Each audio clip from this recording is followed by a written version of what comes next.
당신의 인생은 100점 만점 중 몇 점입니까? 앞으로 인생의 점수가 올라갈까요? 아니면 내려갈까요? 온종일 정신없이 살다 보니 한 주가 어떻게 지나갔는지 기억도 잘 안 나지만 살아온 인생을 돌이켜보노라면 좋은 날보다 힘든 날의 기억이 가슴 깊이 맺혀 있습니다. 인생은 연습 없는 실전이라 시시각각 변하는 상황마다 무엇을 어떻게 해야 하는지 정답을 맞추기가 무척 어렵기 때문이죠. 즉, 인생은 혼돈 그 자체이자 난해한 수수께끼라 순간의 선택이 쌓여 100점짜리 인생이 될 수도 있고 아니면 0점짜리 인생이 될 수도 있습니다. 수많은 인생의 선택지에서 정답을 잘 찾기 위해서는 삶의 지침서가 반드시 필요하다는 거예요. 그래서 지금부터는 인생의 문제를 현명하게 풀 수 있는 12가지 법칙을 알려드릴 텐데요. 지금까지 살아오면서 왜 나에게 이런 일이 생겼을까? 라며 도무지 이해가 가지 않았던 것들의 해답이자 모범 답안이기 때문에 앞으로 남은 인생의 문제를 푸는데 큰 도움이 되실 겁니다. 첫째, 어깨를 펴고 똑바로 서라. 바닷가재와 사람은 상당히 흡사합니다. 더 좋은 남컷과 보금자리를 차지하기 위해 치열한 경쟁을 하는 것이죠. 서열 싸움에서 이긴 바닷가재는 몸집을 크게 해 힘을 과시하고 종종 객기를 부립니다. 이때 몸은 더 유연해지고 껍데기의 내구성도 더 단단해지는데요. 바로 자신감, 성취감, 기쁨과 관련된 세로토닌 호르몬이 분비되기 때문입니다. 이와 반대되는 건 옥토파민 호르몬으로 싸움에서 졌을 때 분비가 됩니다. 사람도 이와 같이 실패와 좌절을 겪게 되면 옥토파민이 분비되어 의기소침하게 되는데요. 결국 이 상황을 해결하지 못하면 시간이 지날수록 자신감을 상실하고 우울한 인생을 살아가게 되는 거죠. 그래서 이 상황을 하루빨리 벗어나기 위해서라도 옥토파민을 억제해야 합니다. 실패를 딛고 무언가 다시 해보려 해도 옥토파민이 의지를 갉아먹기 때문에 의도적으로 호르몬의 흐름을 바꿔야 한다는 거예요. 즉, 몸과 마음은 연결되어 있기 때문에 마음은 내키지 않더라도 일부러 어깨를 펴고 자세를 바르게 한다면 감정의 변화가 생기게 되고 점차 세로토닌이 분비되기 시작합니다. 결국 다시 할 수 있다는 자신감이 생겨나는 거죠. 인생은 치열한 경쟁의 반복이라 항상 이길 수는 없습니다. 누구나 반복되는 실패를 경험할 수밖에 없다는 거예요. 포기하지 않고 누가 더 빨리 다시 일어나느냐가 성공의 열쇠라는 거죠. 그래서 반복되는 실패로 의지가 없을 때 의도적으로 세로토닌의 분비를 유도해보세요. 점점 가슴이 뜨거워지고 어느새 다시 일어선 자신의 모습에 놀라게 될 겁니다. 그리고 진정한 리더가 되기 위해서라도 이러한 자세는 꼭 필요한데요. 서열 1위의 바닷가재가 스스로 몸집을 부풀려 세로토닌의 분비를 유도하는 이유도 있지만 한 번씩 과시를 하고 객기를 부림으로써 다른 경쟁 상대나 천적에게 경고의 메시지를 보내는 것이죠. 쓸데없는 다툼을 회피해 에너지를 아끼고 서로에 대한 피해를 최소로 하기 위한 효율적인 행위란 겁니다. 이는 인간 사회에서도 부하 직원이나 손아래 사람들에게 마냥 잘 해줘서도 안 된다는 걸 시사합니다. 호의가 계속되면 권리인 줄 알기 때문에 리더의 적절한 객기는 조직 내 질서를 유지하고 쓸데없는 갈등을 애초에 차단하는 효과가 있습니다. 말단 직원일 때는 몰라도 슬슬 짬이 차고 중간 관리자 이상이 되면 제 말에 더 공감하게 될 텐데요.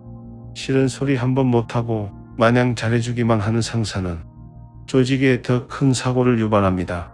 부하들의 잘못을 바로잡아주지 못해 실수가 쌓이게 되고 똥 싸는 사람 따로 치우는 사람 따로가 돼요. 형평성이 점점 어긋나 결국 갈등이 폭발하고 말죠. 그래서 개인뿐만 아니라 조직 전체를 위해서라도 착하지만 때로는 객기 있는 사람이 되는 게 좋습니다. 그렇다고 권력을 남용하라는 건 절대 아닌데요. 서열이 높은 바닷가재는 서열 정리가 되고 나면 오히려 다른 수컷 바닷가재들과 협력 관계를 형성합니다. 상부상조하며 외부의 침입과 천적의 위험으로부터 맞서 싸운다는 걸 잊으면 안 됩니다. 둘째, 당신 자신을 도와줘야 할 사람처럼 대하라. 현대 사회는 이기주의가 만연하다며 이타주의를 그 어느 때보다 강조합니다.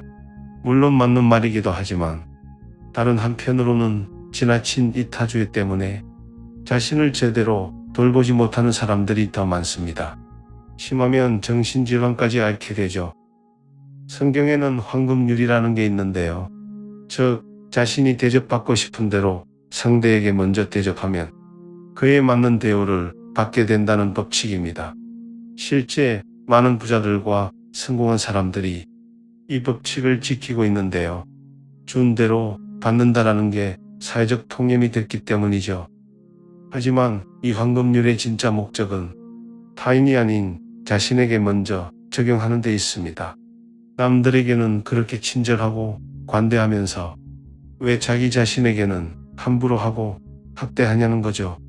죽어라 열심히 했는데도 좋은 결과를 얻지 못했다면 스스로를 격려해 훌훌 털고 일어나면 될 노릇이지, 그렇지 않고 자기 비하에 빠져 실패 후 나자빠져 버립니다.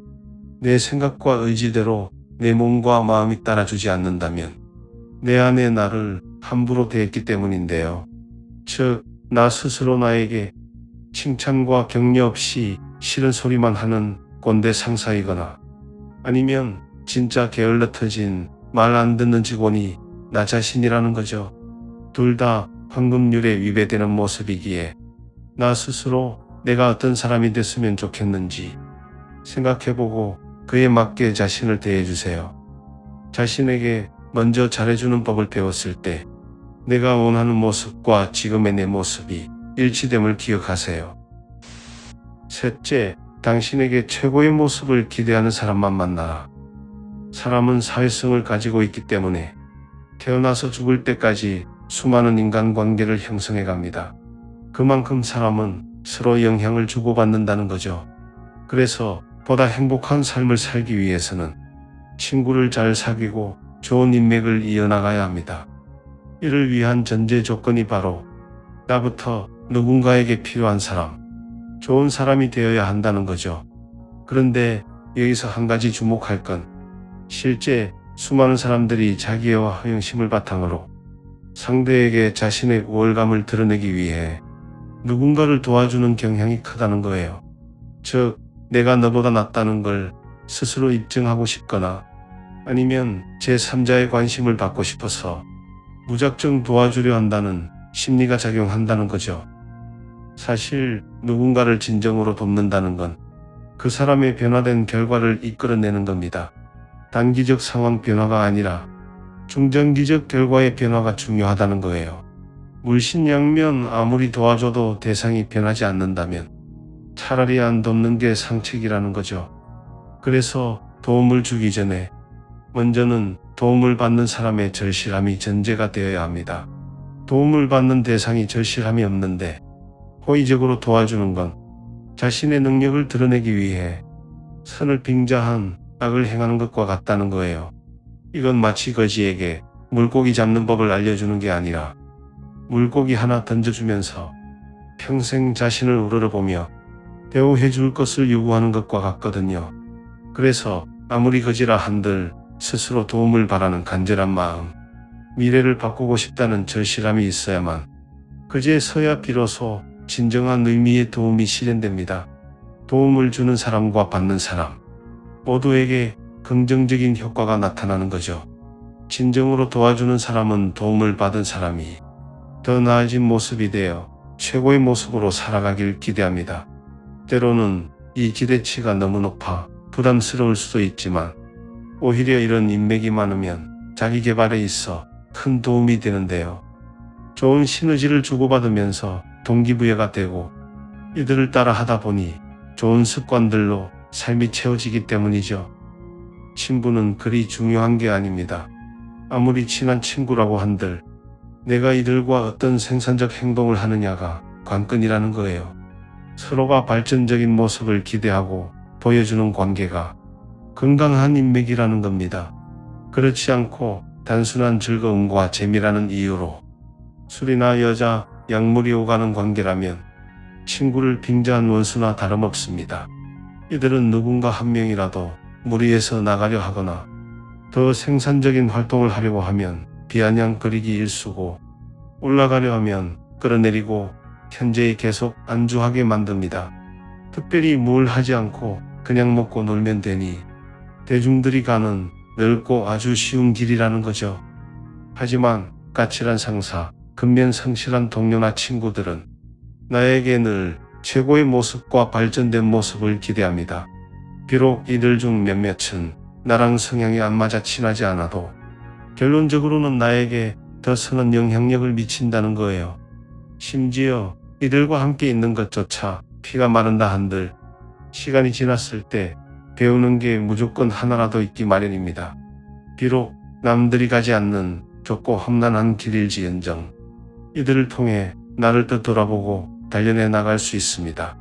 현재의 부족한 모습이 보이는 동시에 미래의 가능성 또한 발견하게 되니 의지와 용기가 샘솟고 열정이 타오를 수밖에요.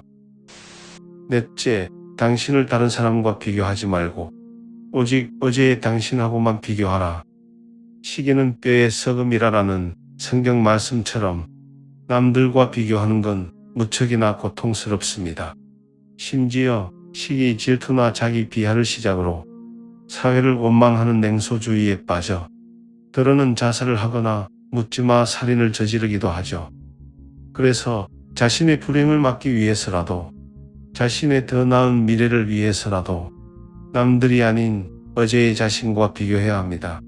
실행 가능한 목표를 세우고 시간을 아주 세분화해 하나씩 실천해 가면서 하루하루 조금씩 나아지는 자신이 되어야 한다는 거죠. 인간은 평등하지만 사실 능력과 배경은 평등하지 않습니다.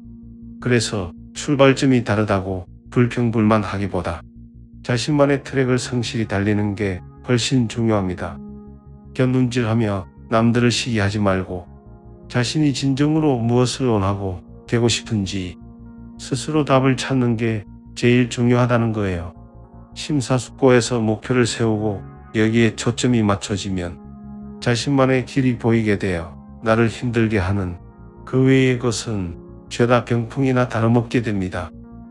묵묵히 자신만의 목표를 향해 달려가면 되는 것이죠. 행복하지 않다면 지금 당장 할 수 있는 아주 작은 목표부터 세워보세요. 그리고 이를 실천하며 충분한 세로토닌의 맛을 느낀 후 스스로에게 칭찬과 보상도 해주세요. 자기 자신에게 맛있는 커피라도 한 잔 대접해 주라는 겁니다.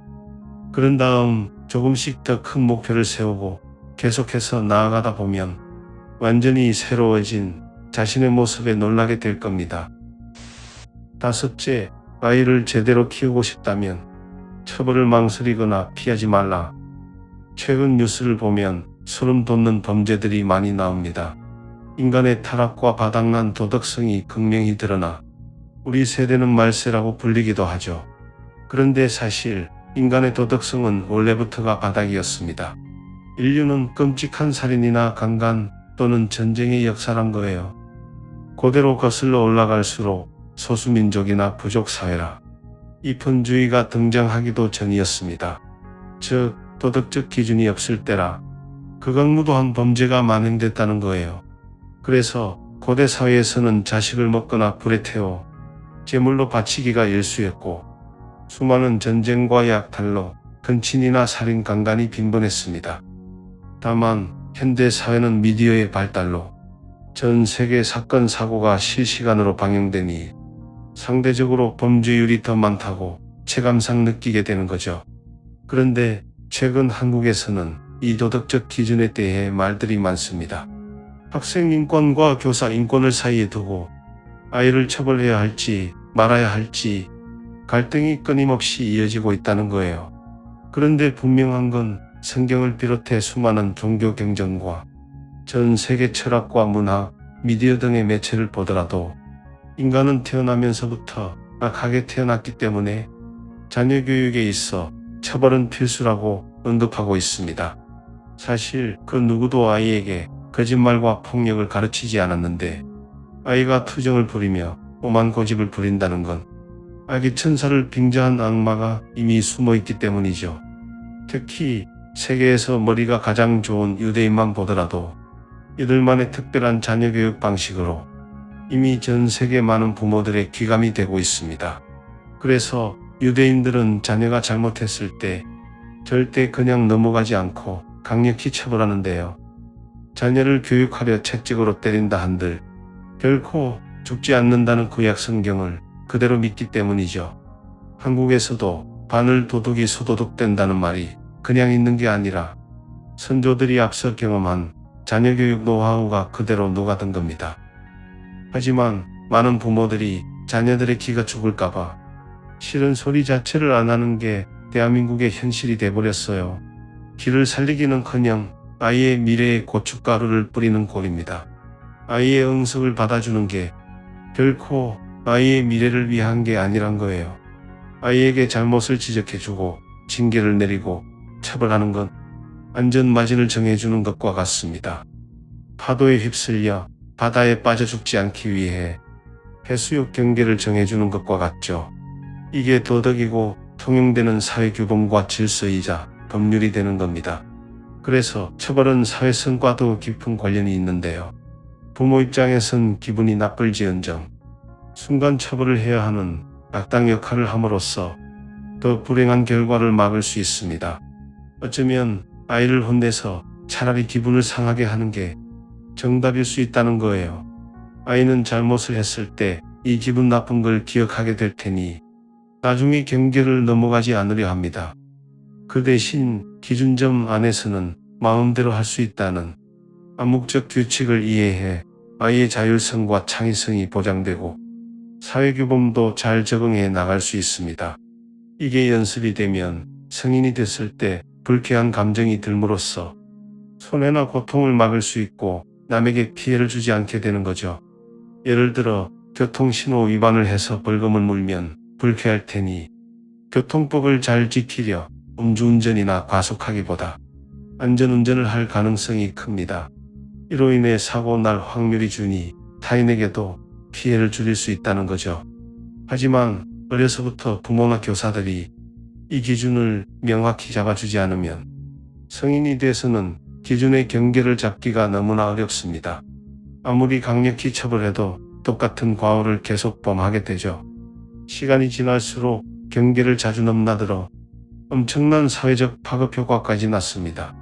즉, 다중 전과자가 되거나 사회 부적응자가 되어버린다는 거예요. 그래서 전과자 대다수는 소년원 출신이고 시간이 지날수록 점점 전과가 느는 걸 확인할 수 있습니다. 인생은 카르마의 법칙이 작용해 부린 대로 거두기에 이 모든 게 부모의 무관심과 방관일 수도 있고 아니면 과보호와 집착이 칼이 된 걸 수도 있습니다. 결국 이 칼은 자기 자신뿐만 아니라 부모를 죽이고 형제자매, 친구들까지 다 찌를 수 있는 흉기가 되어버리죠. 그렇지 않으면 잠자는 숲속의 공주가 될 수도 있습니다.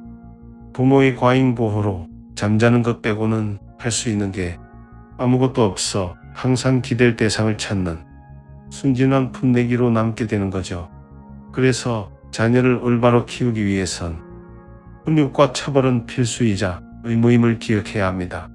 책임을 회피하는 비겁한 양육을 제발 하지 말라는 겁니다. 다만 처벌은 하되 명확한 기준이 있어야 하고 처벌과 보상을 균형 있게 병행해야 합니다. 즉, 처벌의 기준과 강도를 세우고 아이에게 인지시킨 후 잘못을 했을 때 감정이 섞이지 않게 벌을 주라는 거예요. 어른들 기분 나쁘다고 감정적으로 아무렇게나 손찌검을 하지 말라는 겁니다. 그리고 아이가 잘못을 납득할 수 있게 충분한 설명을 해주고 스스로 깨우칠 수 있는 시간을 갖도록 하는 것도 잊으면 안 됩니다. 처벌은 아이의 나쁜 습관을 고치고 보상은 반대로 좋은 습관을 들이는데 아주 유용합니다. 애완동물을 교육할 때 쓰는 스키너 방법이라는 게 있는데요. 주인이 요구하는 행동을 했을 때 즉각적으로 먹이를 줌으로써 반복되는 행동을 유도하는 거죠. 이 방법은 아이들에게도 유효합니다. 먼저는 가르치고 싶은 것을 정한 후 아이의 언행을 유심히 관찰하다. 가르치고 싶은 행동과 유사한 언행이 나오면 그때그때 적절한 보상을 해주는 거죠. 그런데 스키너 방법은 지속성이 중요하기 때문에 아이의 언행을 충분히 관찰할 수 있는 관심과 시간이 있어야 합니다. 이를 위해 아이와 있을 땐 스마트폰을 접고 아이에게 최대한 집중해 보세요. 자녀의 말에 귀를 기울이는 것부터가 올바른 자녀 교육의 뿌리입니다. 6번째, 세상을 탓하기 전에 방부터 정리하라. 사는 게 평등해야 한다며 비현실적 개념에 빠진 사람들이 많습니다. 이들은 자신이 처한 모든 상황을 부모나 주변 또는 국가의 탓으로 돌리며 그저 환경이 바뀌길 바라는데요. 정작 본인은 손 놓고 아무런 노력도 하지 않으면서 기껏해야 각종 집회에 나가 항의를 하고 불평불만을 토로하죠. 아니면 나라의 복수를 한답시고 죄 없는 사람들에게 칼부림을 하는 정신병자가 되기도 합니다. 사실 사람은 인간의 존엄성과 존재 가치로서 평등하다는 거지 모든 사람이 똑같은 환경에서 평등하게 살 수는 없습니다. 개개인의 출신과 배경, 능력과 성격은 물론이거니와 노력 여부에 따라 결과가 달라지는데 어떻게 모두가 다 똑같은 대우를 받으며 살 수 있겠어요? 법칙사에서도 언급했듯이 남들과 비교하며 사회를 원망하기보다 차라리 다른과 불평등을 하루빨리 인정하고 스스로 할 수 있는 걸 찾아야 합니다. 비록 현재는 할 수 있는 것들이 제한적이라 한들 스스로 물어봐야 한다는 거예요. 내가 진짜 하고 싶은 게 뭔지, 나는 어떤 노력을 얼마나 했는지, 기회를 놓친 적은 없는지, 앞으로 실수를 만회하기 위해서 뭘, 어떻게, 얼마나 해야 하는지 말이죠. 이렇게 자신의 생각과 마음을 먼저 정리하고 최선을 다해본 이후에 불평과 불만을 늘어놓아도 늦지 않습니다. 하지만 도무지 마음이 복잡해 정리가 되지 않는다면 책상과 방부터 정리해보세요. 사실 사람의 마음은 자신의 방과 연결되어 있는데요. 그래서 방 안에 정확히 무엇이 어디에 있는지 잘 알고 있다는 건 그만큼 마음의 정리정돈도 잘 되어 있어 자신이 무엇을 원하고 이를 위해 어떻게 얼마나 노력해야 하는지도 잘 알고 있음을 뜻하죠. 즉, 방 정리를 잘한다는 건 자신의 뜻대로 인생을 잘 정리정돈해 간다는 거예요. 지금 당장 이불을 켜고 책상을 정리해 보세요. 순식간에 잡생각이 없어지고 수면 아래 가라앉았던 자신의 진짜 생각과 마주하게 될 겁니다. 7번째, 쉬운 길이 아닌 의미 있는 길을 가라. 쉽고 재미있는 것만 하고 싶은 건 인간의 본성입니다. 그래서 누구나 힘든 일은 꺼려하죠. 최초 완벽에 가까운 인간인 아담과 하와도 손쉽게 하나님처럼 되고 싶어 선악과를 먹었으니 그 후손인 우리도 될 수 있을까요? 다들 아시겠지만 정해진 규칙을 어기는 건 참 쉽습니다. 해야 할 일을 미루면서 잠을 자는 건 너무 쉽고 온종일 드라마나 보면서 빈둥빈둥 배달음식 시켜 먹는 건 더 쉽고 데이팅 어플로 쉽게 사람을 만나고 잠자리를 하며 몸을 팔아 돈을 버는 것도 난이도가 0입니다. 하지만 쉬운 것 뒤에는 늘 부작용이 따른다는 게 문제죠. 아담과 하와는 범죄한 이후 에덴 동산에서 쫓겨나게 됐고 평생 수고하고 일을 해야 하며 출산의 고통까지 생겨나 현재 우리 세대까지 이어지고 있습니다. 그리고 당장 할 일을 미루고 잠을 자게 되면 시험을 망치거나 중요한 미팅 또는 계약, 프로젝트를 말아먹는 거예요. 또한 배달 음식만 시켜 먹다 과체중이 되는 동시에 통장 잔고는 텅텅 비어 신용불량자가 될 수도 있습니다. 게다가 쉽고 빨리 육신적인 사랑을 나누다가 성병에 걸리던가 섹스에 중독되어 다른 일을 못할 수도 있습니다.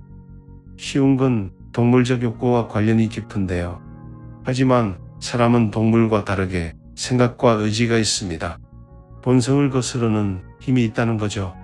물론 사람마다 전두엽의 기능이 상이해 그 능력치는 다르겠지만 이 또한 전두엽 훈련을 어떻게 하느냐에 따라 얼마든지 의지력을 단련할 수도 있습니다.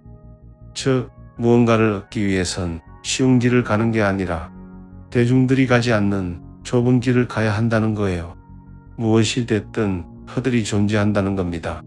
이를 넘기 위해 당장의 욕구 해소를 포기해야 하는 희생이 따른다는 거예요. 사실 인간 사회는 등가 교환의 법칙이 작용하고 기회비용이 들기 때문에 무언가 하나를 얻기 위해선 다른 하나를 반드시 포기해야 합니다. 아담 하와가 선악과를 포기했다면 모든 인류가 이미 천국에 갔었을 테고 오늘 잠을 포기하고 내일 시험을 잘 볼 수도 있으며 배달음식 대신 집밥으로 건강도 챙기고 생활비도 아낄 수 있습니다. 그리고 여러 사람과 섹스를 하며 쾌감을 쫓기보다 한 가정을 이뤄 안정감을 누릴 수도 있는데요. 그래서 지금의 삶이 만족스럽지 못하다면 너무 쉬운 길로만 온 건 아닌지 생각해 봐야 합니다. 그리고 현재를 희생해 더 나은 미래를 만들 수 있다는 걸 깨닫고 이를 위해 무엇을 희생할지 선택과 집중을 하는 게 정말 중요하죠. 지금 당장 자신에게 가장 소중한 것들이 어쩌면 미래에는 예쁜 쓰레기일 수 있습니다. 한때 반짝이는 아이돌 가수 같은 거라 지속력이 없고 미래에 큰 도움이 안 되는 마음의 우상일 수 있다는 거예요. 아프리카에는 원숭이 덫이 있습니다. 주둥이가 좁은 항아리에 손을 넣어 먹이를 꺼내려는 원숭이의 본성을 이용한 것인데요. 하지만 항아리 주둥이가 너무 좁은 터라 먹이를 한 주먹 가득 쥐면 오히려 손이 빠지지가 않죠. 원숭이는 자신이 죽을 수도 있는데 끝내 먹이를 포기하지 못해 잡히고 마는 겁니다. 부분을 포기하지 않은 대가로 전체를 잃어버린 거예요. 하지만 현재의 안락을 포기하면 미래의 번영이 보장됩니다. 현재 자신의 우상은 무엇인지 드러내보세요. 그리고 이를 포기한 만큼 현재 목표에 온 에너지를 쏟아붓고 무엇이 어떻게 바뀌는지 스스로 시험해보세요. 8번째, 언제나 진실만을 말해라. 적어도 거짓말은 하지 마라. 선의의 거짓말이라고 해도 나중에 분명 안 좋은 결과를 가져옵니다. 간신배가 대표적인 경우죠. 가문이 설로 왕의 눈과 입을 막아 그 순간에는 왕의 마음에 들지 몰라도 결국 나라가 망하는 꼴을 보고 맙니다. 사실 모든 문제를 해결하는 데 있어서 가장 명확한 처방은 진실을 인지하고 상대에게 이를 각인시키는 것입니다. 거짓말은 어떤 거짓 상황을 꾸며낸 것뿐만 아니라 진실을 알면서도 방관하고 무시하는 것도 포함되기 때문이죠. 그 순간을 모면하려 사실을 말하지 않았을 때 더 큰 문제를 야기시킨다는 거예요. 예를 들어 학폭을 알고도 거짓말처럼 아무 일 없다는 듯이 방관하는 것, 또는 부당한 상사의 갑질이나 권력을 남용하는 사람에게 잘못된 것이라고 사실을 말하지 않는 것, 아이의 잘못을 알면서도 지적하지 않고 얼렁뚱땅 넘어가는 것, 이 모든 게 거짓말이라는 거죠. 거짓말은 개인과 집단 전체에 악영향을 끼칩니다. 개인적으로는 양심이 무뎌져 오만방자함이 올라와 세상이 우습게 보이게 되고 결국 더 큰 거짓말을 하게 되죠. 그래서 많은 사람들을 눈에 피눈물 나게 했으면서도 뻔뻔하게 그지없는 전청조 같은 사기꾼이 되는 것입니다. 그리고 집단의 발전에 있어서도 거짓말은 큰 가로막이 됩니다.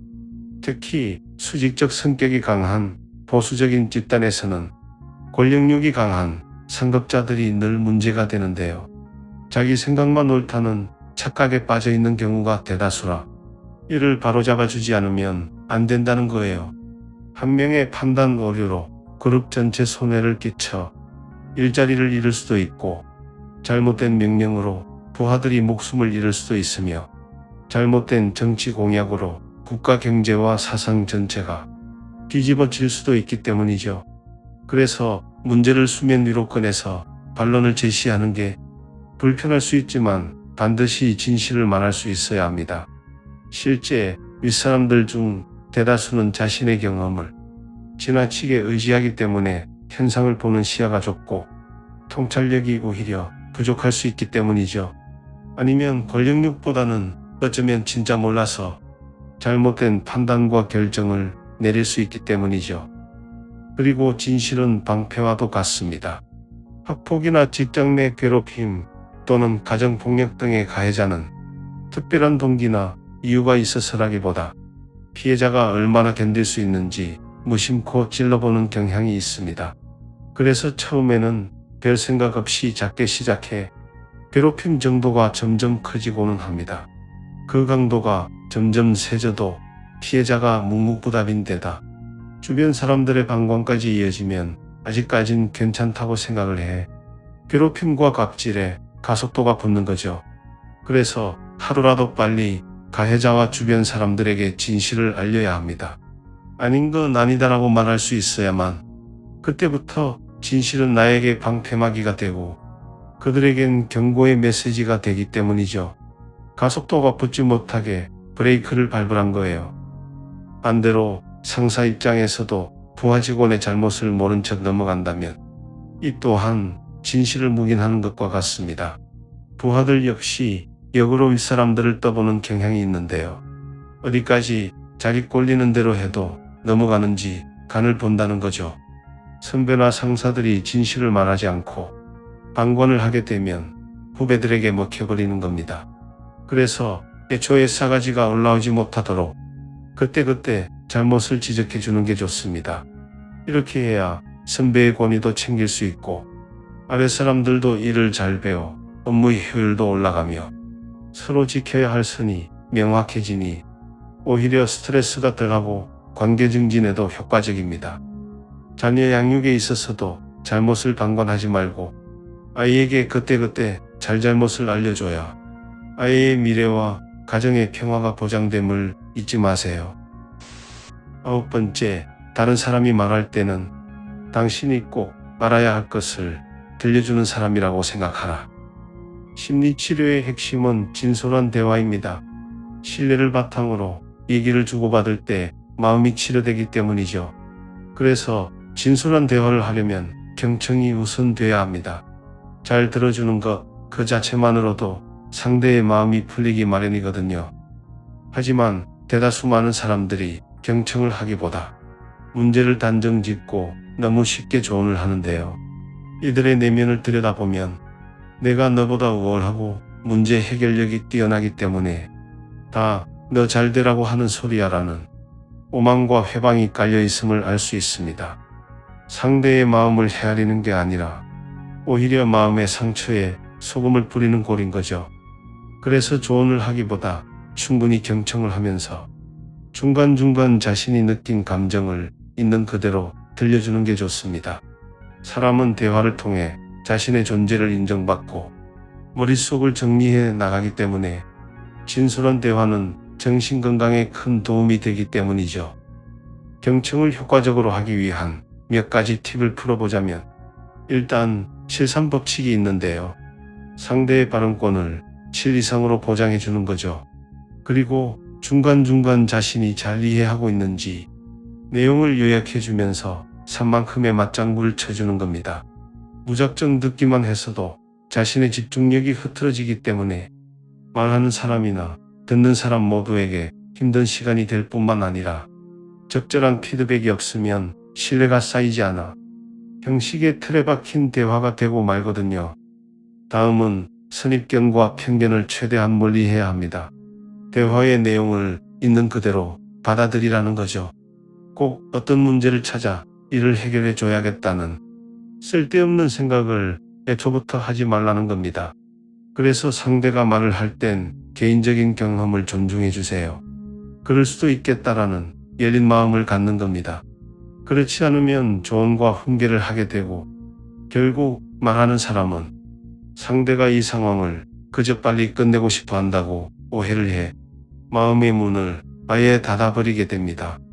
그래서 무슨 대화를 하든 간에 나는 잘 모르지만 내게 꼭 필요한 것을 알려주는 사람이라고 생각을 하고 대화에 임하는 습관을 길러야 합니다. 그런데 반대로 말을 하는 사람의 역할도 정말 중요합니다. 상대의 반응을 유심히 살피면서 말을 해야 한다는 거죠. 즉, 자신의 생각과 감정을 정확하게 표현은 하되 듣는 이의 기분이 상하지 않도록 내용을 잘 정리해서 표현해야 합니다. 상대의 주장을 요약할 때도 당사자보다 더 간단명료하게 표현을 해야 하고, 반론을 제기할 때도 명확한 근거를 기반으로 논리를 펼칠 수 있어야 합니다. 그래야 내 말에 힘이 실리고 상대를 변화시킬 수 있거든요. 특히 많은 대중 앞에서 연설이나 강연을 할 때도 각별히 더 신경 쓸 게 한두 가지가 아닙니다. 대중은 침묵으로 대화를 이어나간다는 거예요. 이들의 비언어적인 요소가 연설자와의 소통 정도를 적나라하게 보여주기 때문입니다. 그래서 훌륭한 강사는 강연이 시작되면 청중 한두 명을 점찍고 이들의 반응을 살피며 내용을 전달합니다. 손발짓과 몸짓, 표정 등의 피드백을 보고 이들의 수준에 맞게 대화를 이끌어 나간다는 거죠. 그렇지만 손발짓, 표정 등의 비언어적인 요소에 너무 집중한 나머지 진실이 가려지는 애매모호한 격려나 조언을 하면 안 됩니다. 사실 그대로를 진단하고 지금 현상을 최대한 객관적으로 일러주는 게 최선이란 걸 절대 잊으면 안 됩니다. 예를 들어 상대의 이야기를 듣고 어떤 감정이 들었으며 내면에 무슨 변화가 일어났고 무엇이 궁금한지 등을 솔직하게 털어놓는 거죠. 그렇게 대화를 하며 자신의 문제를 발견하게 되고 무엇을 어떻게 해야 할지 고민하는 시간을 가져보는 겁니다. 지금 당장은 해결책이 없어도 이런 대화가 오가는 것 자체가 실질적인 치유의 과정임을 기억하세요. 10번째, 분명하고 정확하게 말하라. 현재의 삶이 만족스럽지 못하고 계속 정체되어 있는데도 지금의 모호한 태도를 고집하는 이유는 무엇일까요? 이러지도 못하고 저러지도 못하는 모호함은 진실을 마주하는 용기가 부족할 때 나타나는 모습입니다. 정확히 자신이 어떤 사람인지, 나에게 닥친 현실 상황은 어떠한지 제대로 파악을 못하고 있기 때문에 삶에 끌려다닌다는 거죠. 지금처럼 계속 회피만 한다면 자신의 경험과 결정을 바로잡지 못한 채 결국 더 파면의 국면을 맞이할 수밖에 없습니다. 하지만 나 자신과 현실을 정확히 파악하면 이를 지배하고 장악할 수 있는데요. 그렇기 위해선 먼저 문제가 정확히 무엇인지 짚고 넘어가는 게 필요합니다. 문제를 인정한다는 건 자신이 정확히 무엇을 원하는지, 친구나 가족 또는 동료들이 어떻게 해줬으면 좋겠는지 이를 적극적으로 파악하고 요구하며 스스로 이에 맞게 처신하는 걸 말하죠. 문제는 빨리 인정하면 할수록 문제에서 더 빨리 탈출할 수 있습니다. 예를 들어 자신이 불행한 것이 문제라고 생각해 어디서부터 뭐가 잘못된 건지, 이를 해결하려 무엇을 어떻게 해야 하는지 지금 당장 고민하는 것부터가 문제 풀이의 시작이란 거예요. 내 인생이 왜 이럴까? 라며 푸념만 늘어놓지 말라는 겁니다. 또는 문제를 인식하는 과정이 고통스러워 애당초 무시하거나 별일 없다는 듯이 평생 낙관론적 자세를 가져가도 안 됩니다. 문제를 모른 척하거나 불평불만만 늘어놓는 건 정확히 문제가 무엇인지 잘 모른다는 거예요. 애초에 문제를 읽을 줄 모르니 답을 쓸 수가 없는 거죠. 정확한 표현은 정밀한 구분을 말합니다. 그래서 정확한 표현을 하지 않으면 문제를 해결할 기회가 사라져 버리는 겁니다. 자신이 과거에 무엇을 했고 지금은 무엇을 하고 있으며 앞으로 어디를 향해 갈 것인지 제발 신중하게 따져보세요. 그리고 정확한 언어로 핵심만 찍어서 한 줄로 간단명료하게 표현해보세요. 자신의 잘못에 주목하고 그 잘못을 정확하게 꼬집어 바로잡으려 노력해야 한다는 겁니다. 삶의 혼돈을 직시하고 정면으로 맞서란 거예요. 눈앞의 현상을 정확히 서술할 수 있어야만 자신의 미래도 정확히 원하는 곳으로 흘러간다는 것을 명심하세요. 어느 정도 자신과의 대화가 명확해졌다면 이제는 상대방과의 대화도 명확해질 필요가 있습니다. 사실 대다수 말다툼과 불통의 원인이 무분별한 대화 때문인데요. 즉, 부부싸움을 비롯해 수많은 논쟁들이 말을 너무 많이 하기 때문에 발생한다는 거예요. 이런 대화는 영양가가 없어서 시간을 잡아먹고 정신건강을 해치며 비축해둔 몸 안의 에너지를 모조리 빼앗아 가버립니다. 그래서 대화를 할 때마다 자신이 무엇 때문에 기분이 나쁜지, 자신이 상대에게 원하는 게 무엇인지, 상대가 자신에게 무엇을 해줄 수 있는지, 그에 대한 나의 보답은 무엇이 될지 정확히 꼬집어서 말하는 습관을 들여야 합니다. 그걸 꼭 말해야 하는 겁니다.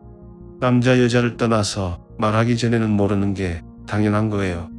그렇지 않고 상대와 얼굴 붉히는 상황이 불편해 자리를 뜨는 식으로 대화를 회피하거나 뒤에서 혼자 툴툴거려봤자 화병이 나고 원한과 복수심만 쌓이게 됩니다.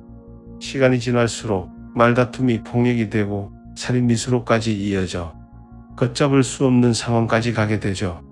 그래서 자신이 원하는 것을 정확히 말하세요. 그리고 자신이 어떤 사람인지 상대에게 명확히 알려주세요.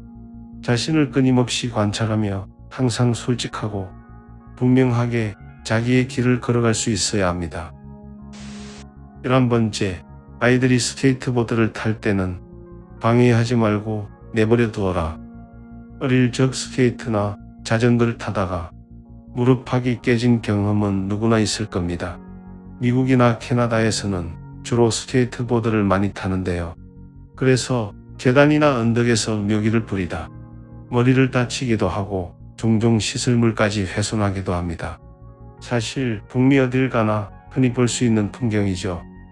하지만 애초에 이런 위험을 차단하려 스케이트보드를 못 타게 하거나 이런 스포츠를 즐기는 사람들을 경멸하는 사람들이 들어 있습니다.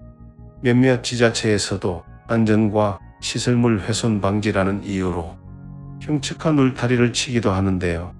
이들 모두 하나만 알고 둘은 모르는 바보 같은 사람들입니다. 쉬운 길보다는 의미 있는 길을 가라는 7번째 법칙에서 언급했던 기회비용은 여기서도 적용됩니다. 하나를 잃으면 하나를 얻고 하나를 얻으면 하나를 잃게 되는 것이죠. 아이들이 스케이트를 타고 자전거를 배우면 다칠 수도 있지만 이를 통해 도전 정신이 생겨나고 성취감을 느낄 수 있습니다. 하지만 아이가 다치는 게 두려워 지나친 과잉 보호를 하게 되면 아이는 의존적으로 변하게 돼요. 커서도 독립적인 존재가 되기 힘들다는 거예요. 늘 부모 그늘 아래 있기 때문에 독립심과 사회성이 떨어지는 거죠. 대체로 남자아이들은 여자아이들에 비해 더 모험적이고 충동적이며 때로는 반항적입니다. 그래서 어린이 사망률이 여아에 비해 훨씬 높죠. 하지만 남자들이 여자들에 비해 덜 상냥하고 덜 순종적이어도 우울증에 걸릴 확률은 훨씬 적습니다. 얻는 게 있으면 잃는 것도 분명히 있다는 거죠. 그래서 집안에 남자아이가 있다면 이러한 기질을 인정해주면서 과잉 보호를 피해야 합니다. 최근 비혼이 늘고 출산율이 떨어지는 이유도 이와 깊은 관련이 있는데요. 여자들은 이성을 찾을 때 자신보다 더 나은 사람을 찾는 경향이 있습니다. 독립적인 데다 직업도 좋아 자신과 아이들이 의지할 수 있는 사람 말이죠. 하지만 남성보다 여성의 성비가 훨씬 많을 뿐 아니라 최근 들어 여성의 사회적 입지가 커짐에 따라 많은 여성들이 남성 못지않은 커리어를 가지고 있습니다. 그래서 강하고 똑똑하며 매력적인 여성일수록 짝을 찾기가 더더욱 어려워진 거죠. 게다가 학생 인권을 들먹이며 온실속 화초같이 수것들이 자라나다 보니 지위 경쟁에 소극적이고 설령 좋은 직업을 가졌다 한들 지나치게 의존적인 데다 문제 해결력까지 떨어져 암컷들 맘에 들기가 더더욱 어려워진 거죠. 괜찮은 수컷에 비해 괜찮은 암컷이 너무 많으니 치열한 짝짓기 경쟁에서 비혼과 독신을 선언할 수밖에요. 그래서 결혼뿐만 아니라 건강한 사회인으로 키우기 위해서라도 과잉보호는 절대 안 됩니다. 과잉보호는 마치 악마의 거래와 같아요. 평생 부모 곁에 머물러만 준다면 그 대가로 무엇이든 다 해주겠다는 계약인 거죠. 부모의 만족을 위해 아이의 행복을 빼앗지 마세요. 영혼 없는 아이가 돼가는 겁니다. 그래서 아이들에게 난 너만 보고 산다, 내가 우리 집 희망이다라는 식의 발언은 하지 않는 게 좋습니다. 이는 아이의 인지 능력을 저하시키고 자기 결정과 감정 표현을 방해하는 식으로 자의식을 압박하기 때문이죠. 그래서 감정적으로 아프더라도 올바른 길로 지도하세요. 남들에게 가혹해 보일지언정 아이의 독립심을 키우는 쪽에 길을 가라는 겁니다. 놀면서 무릎팍 좀 깨지고 흉터가 남으면 좀 어때요? 오히려 영광의 상처가 돼요. 아이는 더 나은 미래를 향해 스스로 달려갈 텐데 말이죠. 12번째, 길에서 고양이와 마주치면 쓰다듬어 주어라. 개와 고양이 같이 인간과 가까운 동물은 인간 사회에 소속되려는 특징이 강합니다. 그래서 대다수 개와 고양이가 인간과 잘 지내기 때문에 설령 길고양이라 한들 마음에 드는 사람이 있으면 무턱대고 찾아와 집사로 간택하기도 하죠. 즉, 동물들도 사람과 마찬가지로 집단에 소속되어 보호를 받으려고 합니다. 스스로 안전과 안심을 추구하는 본능이 작용한 결과인 거예요. 인간들 역시 동물과 함께 소속감, 동질감으로 묶이게 되면 많은 것을 서로 주고받으며 삶이 더욱 풍요로워질 수 있습니다. 그래서 수많은 애완동물이 장애우를 돕고 있고 독거노인들의 말동무가 되어주며 수많은 정신질환을 치료하는 데 큰 도움이 되고 있죠. 삶의 고통을 견뎌내는 데 있어 작고 하찮게 보이던 존재가 큰 도움이 된다는 겁니다. 사실 인생의 문제는 누구에게나 갑자기 닥치기 마련입니다. 하지만 인생에 큰 불행이 찾아왔다고 해서 일상에서 할 일이 사라지는 건 아니잖아요. 아무리 슬프고 분하더라도 항상 하던 일을 해야만 하고 상황이 더 악화되지 않도록 정신을 붙들어 매야 합니다. 특히 암 같은 질병의 위험이 오면 장기전으로 이어지죠. 이때 가장 중요한 게 바로 분위기 환기와 기분 전환인데요. 종일 문제를 붙잡고 있어봤자 상황이 크게 호전되지 않음을 인정하라는 겁니다. 누구나 인생에 큰 위기가 닥쳐 충격을 받게 되면 평정심을 유지하기가 매우 어렵습니다. 불쑥불쑥 근심과 걱정이 떠올라 삶 전체를 송두리째 우울하게 만들어버리기 때문이죠. 그래서 안 좋은 생각을 멈추게 하는 일종의 트리거가 필요합니다. 그게 바로 동물이 될 수 있다는 거예요. 꼭 반려동물을 키우지 않더라도 길을 가다 고양이를 마주치면 하던 생각과 걸음을 잠시 멈추고 이들과 교감해보세요. 먹이를 줄 수도 있고 쓰다듬거나 소리를 내며 장난을 칠 수도 있습니다. 그러면 고단한 삶을 잠시 잊고 긴장이 풀어지죠. 그 어떤 항우울증제보다 효과가 좋다는 겁니다. 집도 주인도 없는 길고양이인데 꿋꿋하게 살아가는 걸 보면 우리라고 살지 말라는 이유도 없잖아요. 걱정과 두려움이 나를 잠식할 때 무심코 지나쳤던 하찮은 존재로부터 자연의 경이로움을 느껴보세요. 터널을 빠져나올 수 있는 유일한 출구일 수도 있습니다. 안 좋은 결과를 미리 생각하지 마세요. 너무 멀리 보지 말라는 겁니다. 그저 하루하루 아주 짧게 살아가는 거죠. 시간을 쪼개고 아주 짧게 그 시간에만 집중해 보세요. 사람은 생각보다 강인합니다. 절망도 그리 오래가지 않습니다.